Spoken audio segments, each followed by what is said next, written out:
നോക്കുന്നത് മദ്യം മൂലമുണ്ടാകുന്ന ഹാംഫുൾനെസ്, അല്ലെങ്കിൽ അമിതമായിട്ടുള്ള എക്സസീവായിട്ടുള്ള മദ്യം കൊണ്ടുണ്ടാകുന്ന പ്രശ്നങ്ങളെക്കുറിച്ചാണ്.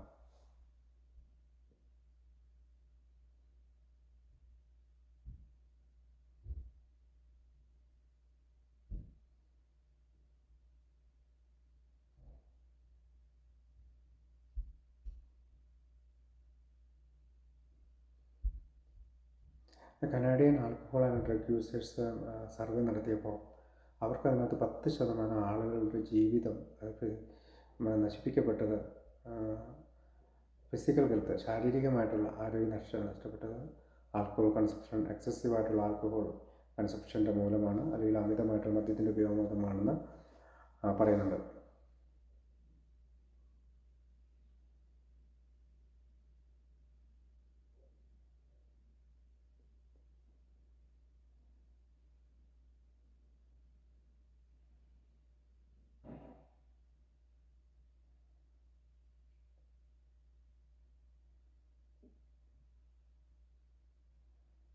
ഫിസിക്കൽ എഫക്റ്റിൽ ഒരു പ്രധാനപ്പെട്ടതാണ് നെർവസ് സിസ്റ്റം അല്ലേ.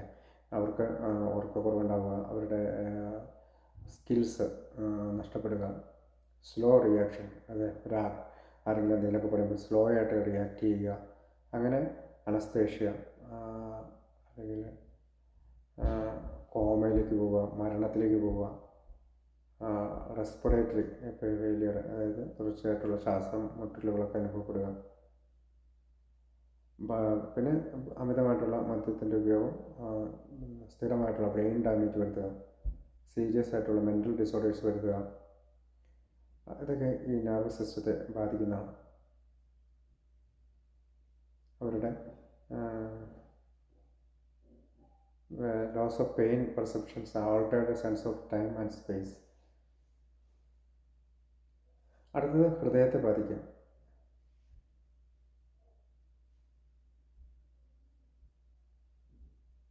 അതായത് ബ്ലഡ് പ്രഷർ വർദ്ധിപ്പിക്കുക, ഇറഗുലറായിട്ടുള്ള ഹാർട്ട് ബീറ്റ് വർദ്ധിപ്പിക്കുക തുടങ്ങിയ കാര്യങ്ങൾ സംഭവിക്കാം അമിതമായിട്ടുള്ള മദ്യത്തിൻ്റെ ഉപയോഗം മൂലം.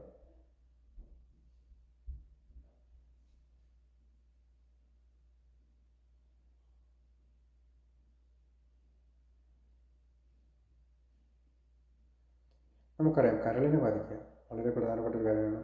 ഹെപ്പറ്റൈറ്റിസ്, അതായത് ഇൻഫ്ലമേഷൻ ഉണ്ടാകുക, ഡാമേജ് ഉണ്ടാവുക, ലിവർ സെൽസിലുണ്ടാകുന്ന ഡാമേജുകൾ കൂട്ടുക, സിറോസിസ്,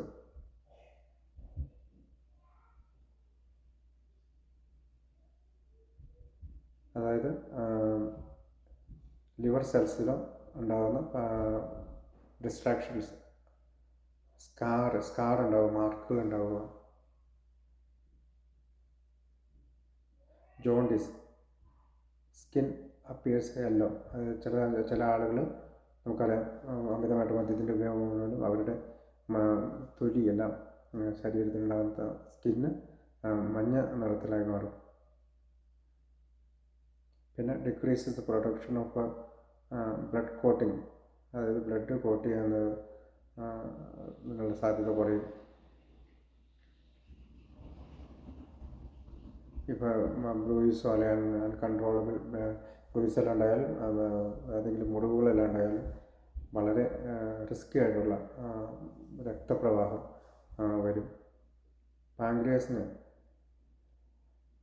ക്രോണിക് ഇൻഫ്ലമേഷനോ അല്ലെങ്കിൽ ഉണ്ടാകുന്ന ക്രോണിക് ഇൻഫ്ലമേഷൻ ഉണ്ടാകും പാങ്ക്രിയാസിന്. Muscles become weaker, atrophy, pain, spasms, tenderness. മസിൽസിന് വേദനയും വളരെയധികം വീക്ക്നെസ് ഉണ്ടാകും. Stomach, irritation of stomach lining, peptic ulcer ഉണ്ടാക്കും. ഇൻഫ്ലമേഷൻ, ബ്ലീഡിങ്, വയറിൻ്റെ ഉള്ളിൽ ബ്ലീഡിങ് ഉണ്ടാക്കും. റിപ്രൊഡക്റ്റീവ് സിസ്റ്റം, അടുത്തത്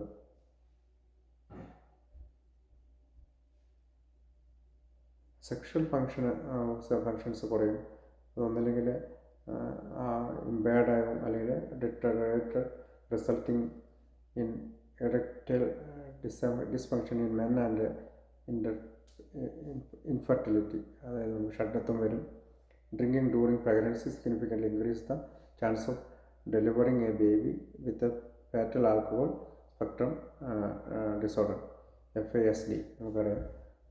ജനിക്കുന്ന കുട്ടിക്ക് FASD എന്ന് പറയുന്ന അതിൽ ഫേറ്റൽ ആൽക്കഹോൾ സ്പെക്ട്രം ഡിസോർഡർ എന്ന അസുഖം വരാനായിട്ട് ഇപ്പോൾ ഗർഭിണിയായ സ്ത്രീ മദ്യപിച്ച് കഴിഞ്ഞാൽ അത് വരാൻ സാധ്യതയുണ്ട്. ബോൺസ് ശരീരത്തിൻ്റെ എല്ലുകളെ ബാധിക്കും. Alcohol interferes with the body's ability to protect calcium. Bones may be weak, soft, brittle and തിന്നറായിട്ട് മാറും അല്ലേ. എല്ലുകളെല്ലാം ശോഷിച്ച് വളരെ വീക്കായി സോഫ്റ്റായിട്ടുള്ള രീതിയിൽ മാറിപ്പോകും. Throat irritation and damage of lining of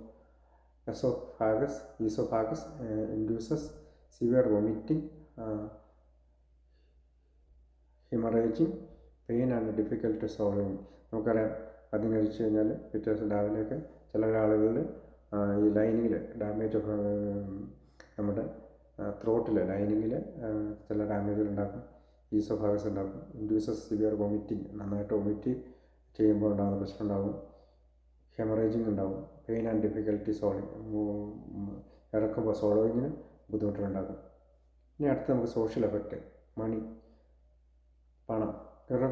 regular use of alcohol can be expensive. തീർച്ചയായും നമുക്കറിയാം എല്ലാ ദിവസവുമുള്ള മദ്യപാനം വളരെ ചിലവേറിയതാണ്. According to the Canadian alcohol and drug use monitoring survey, close to the 9% of people who currently drink or did so in the past said alcohol created problems with their finances. അതായത് Canadian alcohol and drug use monitoring സർവേയുടെ ഇതുപോലെ 9% of people, ഇപ്പോൾ കുടിക്കുന്ന 9% ആളുകൾ പറയുന്നത്, അല്ലെങ്കിൽ മുൻകാലങ്ങളിൽ കുടിച്ചിരുന്നവർ പറയുന്നത് അവരുടെ ആൽക്കഹോൾ ക്രിയേറ്റഡ് പ്രോബ്ലം അവരുടെ സാമ്പത്തികത്തെ വളരെയധികം ബാധിച്ചു എന്നുള്ളതാണ്.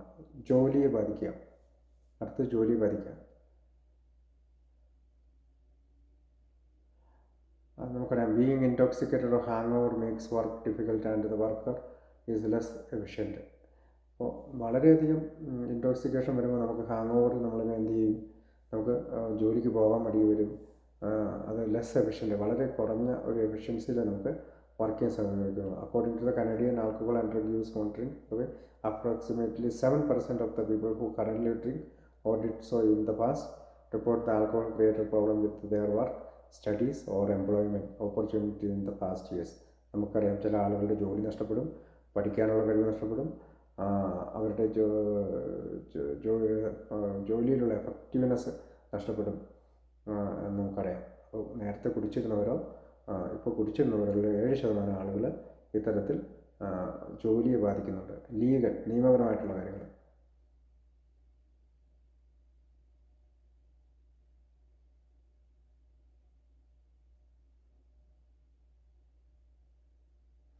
ലീഗലായിട്ടുള്ള നിയമപരമായിട്ടുള്ള ഒരുപാട് പ്രശ്നങ്ങൾ ഉണ്ടാകാനായിട്ട് according to the Canadian alcohol and drug use monitoring survey പറയുന്നത് 6% ആളുകൾ ഈ തരത്തിൽ ലീഗൽ പ്രോബ്ലം ഫേസ് ചെയ്യേണ്ടി വന്നിട്ടുണ്ട്. റിലേഷൻഷിപ്സിൽ അടുത്ത് നമുക്ക് പറയാനുള്ള റിലേഷൻഷിപ്സാണ്.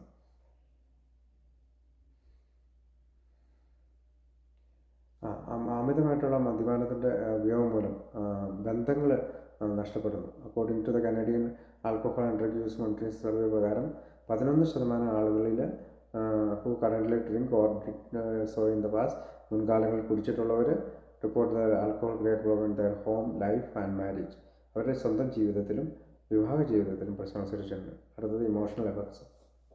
Personality.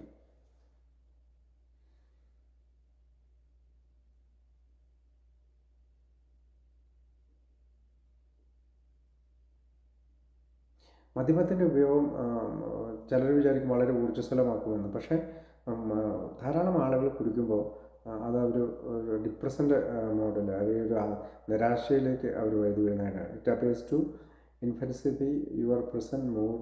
For example, if you are happy, you are relaxed, feel more self-confident and outgoing. But if you are depressed, you can feel more dependent. കൂടുതൽ നിരാശയിലേക്ക് പോവുകയും ഇമോഷണലായിട്ടുള്ള നിരാശകരായിട്ട് മാറുകയും ചെയ്യും.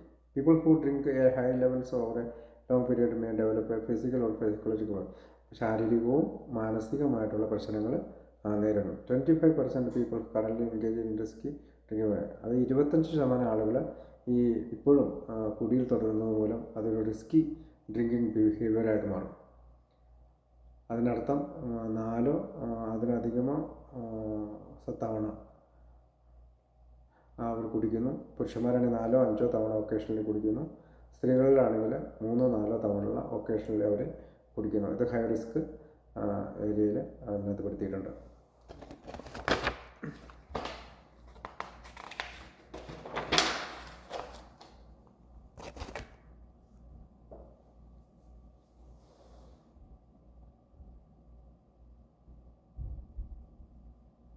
നമുക്കിനി ഒരാൾ ആൽക്കഹോളിക് ആണോ അതെന്ന് തിരിച്ചറിയാനായിട്ട് ഒരുപാട് മാർഗങ്ങളുണ്ട്.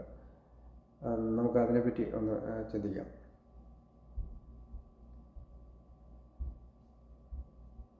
അതായത് മദ്യം കുടിക്കുന്നതിന് വേണ്ടിയിട്ട് ഞാൻ നുണ പറയാറുണ്ടോ?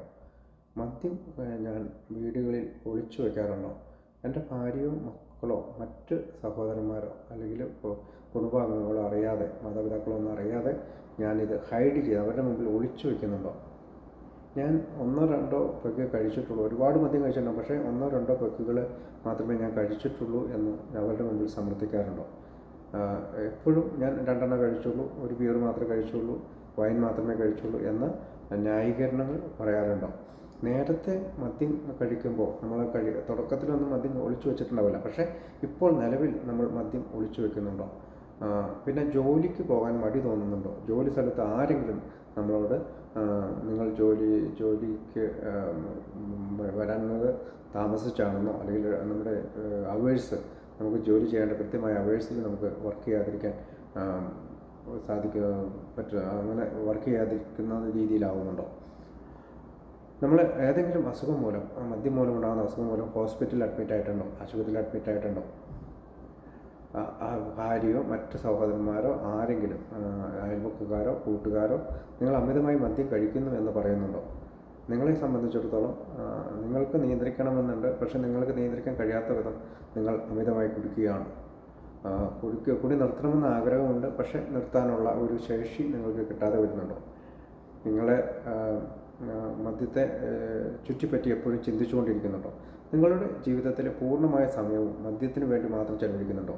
അതായത് മദ്യം വാങ്ങാൻ പോവുക, മദ്യം വാങ്ങി വീട്ടിൽ സൂക്ഷിക്കുക, വീണ്ടും ഇടയ്ക്കിടയ്ക്കെല്ലാം പോയി മദ്യം കഴിക്കുക, രാത്രിയുടെ പല ഭാഗങ്ങളിൽ വളരെ ലേറ്റായിട്ട് പോലും മദ്യം കഴിച്ചുകൊണ്ടിരിക്കുക, പിറ്റേ ദിവസം ആ മദ്യം മൂലമുണ്ടാകുന്ന വിഡ്രോവൽ മാറ്റുവാനായിട്ട് പല കാര്യങ്ങൾ ചെയ്യുക, നാരങ്ങ കുടിക്കുക, മോരുവെള്ളം കുടിക്കുക, മറ്റുള്ള കാര്യങ്ങൾ ചെയ്യുക, അങ്ങനെയെല്ലാം ചെയ്യുന്നുണ്ടോ? ഇനി മദ്യത്തിൻ്റെ ഈ ഇത്തരം ഉപയോഗത്തിലൂടെ നിങ്ങളുടെ ശാരീരിക പ്രശ്നങ്ങൾ മാത്രമല്ല, നിങ്ങൾക്ക് മാനസിക പ്രശ്നങ്ങൾ, നിരാശ വരുന്നുണ്ടോ? നിങ്ങൾ സന്തോഷത്തിന് വേണ്ടി കുടിക്കുന്നുണ്ടോ? നിങ്ങൾ പറയുന്ന എനിക്ക് ഒരുപാട് നിരാശയുണ്ട്, അവർ സന്തോഷത്തിന് വേണ്ടി കുടിക്കുന്നുണ്ടോ? നിങ്ങൾ കുടിക്കുന്നത് മറ്റുള്ളവർ മൂലമാണ് നിങ്ങൾ ബ്ലെയിം ചെയ്യുന്നുണ്ടോ? അത് കുറ്റപ്പെടുത്തുന്നുണ്ടോ? അവനാണ് കാരണം, എൻ്റെ കൂട്ടുകാരൻ്റെ അടുത്ത് അവസാനം പോയി കുടിച്ചുകൊണ്ടാണ് എനിക്ക് അങ്ങനെ പറ്റിയത് എന്ന് പറയുന്നുണ്ടോ? നിങ്ങളുടെ ഭാര്യയോ മക്കളോ മറ്റുള്ളവരാണ് അതിന് കാരണമെന്ന് പറയുന്നുണ്ടോ? ഇങ്ങനെ ഒരുപാട് ചോദ്യങ്ങൾ നമ്മൾ സെൽഫ് കോൺഫിഡൻ്റ് ആയിട്ട് നമ്മളോട് തന്നെ ചോദിച്ചാൽ നമ്മൾക്ക് ഇതിനുള്ള ആൻസേഴ്സ് കിട്ടും.